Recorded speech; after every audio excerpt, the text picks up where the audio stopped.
Hello and welcome back everyone to the next episode on SAP Generative AI training videos with AnubhavTrainings.com. In the last episode, we looked at the overview and the concept behind the prompt engineering. In our today's session, we will look at the types of large language models available in the market and also where can you find a quick comparison in terms of the token size and the efficiency and efficacy of each of the model, how they've been trained by these companies, what are the top players in the market, and in terms of the overall efficiency, which model is suitable for what kind of requirement, which you can get to hold the information quite easily online at any time. So, broadly, when we classify the LLM, we categorize them into two categories: the open source LLM and the closed source LLM. The closed source LLMs are the ones where the source code is very much private. As a consultant, you would have to pay the money to be able to consume these LLMs, example being OpenAI as one of the major player. Whereas there are LLMs where the source code is publicly available, you also have an ability to modify the source code in case you are a data scientist, you are an AI engineer to the level where you can pre-train the transformer further with additional inputs. In that case, you can use the open source LLM. One of the major player there is Meta's the llama model llama model, as well as hugging face models. So having said that, let's quickly look at the different LLM models available in the market. So most of these companies, what they are doing, they are actually giving APIs to consume their models, and you also, most of them are paid, but there are some of them which are open source and they are free. So we will also understand and see that, but the technique you consume them, it's all same. It's all same. Now, first of all, somebody asked me, Anubhav, how do I know what is the size of context window of each model and how much they are going to charge me? So you can see here the leaderboard models, this official website, artificialanalysis.ai. You can go there, yes, and you can see the some of the highlights, the latest news and all, and then you can see the leaderboard.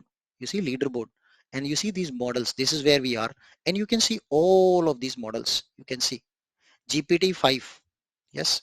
Which company? What is the size of context window? Up to 400,000 words or tokens you can give in one shot. Yes. Then intelligence index is 69. What is the cost per 1 million token? $3 per 1 million token is the price. Yes. Then what is the median? Means 113 is the median tokens, and then first chunk 75. So you can then do further analysis who are the providers of this model. So you can see then grok 4, which is the Elon Musk's company, right? This is the context window size. So you can see different model and their context window size, the company name, and the cost. So this particular site will always help you to find out the relevant cost. Yes, SAP unfortunately don't have their own LLM model right now.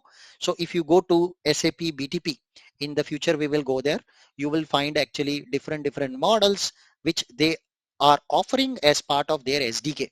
So you have to consume one of these model from SAP BTP only. Yes, you can actually directly consume them or you can consume it through the SAP BTP. So we'll learn all of that. Don't worry.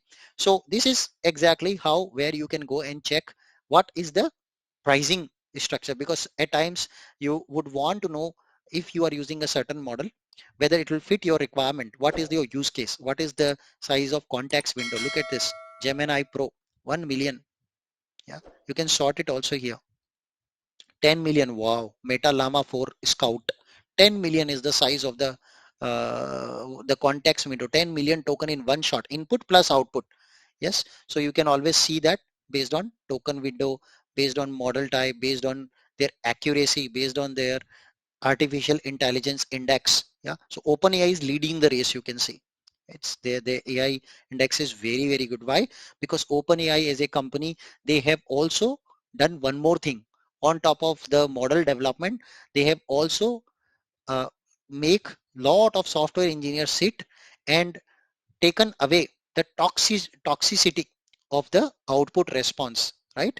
So that the model doesn't respond toxic response, because they have done all this reverse engineering to their neural network, where they guided the neural network to not give this kind of a response. So this kind of extra thing they have done, that is why their model is more accurate. So you can always see the accuracy score there. So these are the different models. You can also see a lot of other information here, like API endpoints, yeah, text to image, yeah, image to text, different music related and different models there. Yes, so you can always go back and check the leaders and check the different token size and all. With that, thank you so much for watching this video with me today. If you feel this content is helping you, kindly subscribe and share this channel in the WhatsApp group of your company teams. And I hope to see you in my next episode. Happy learning. Till then, goodbye and see you again.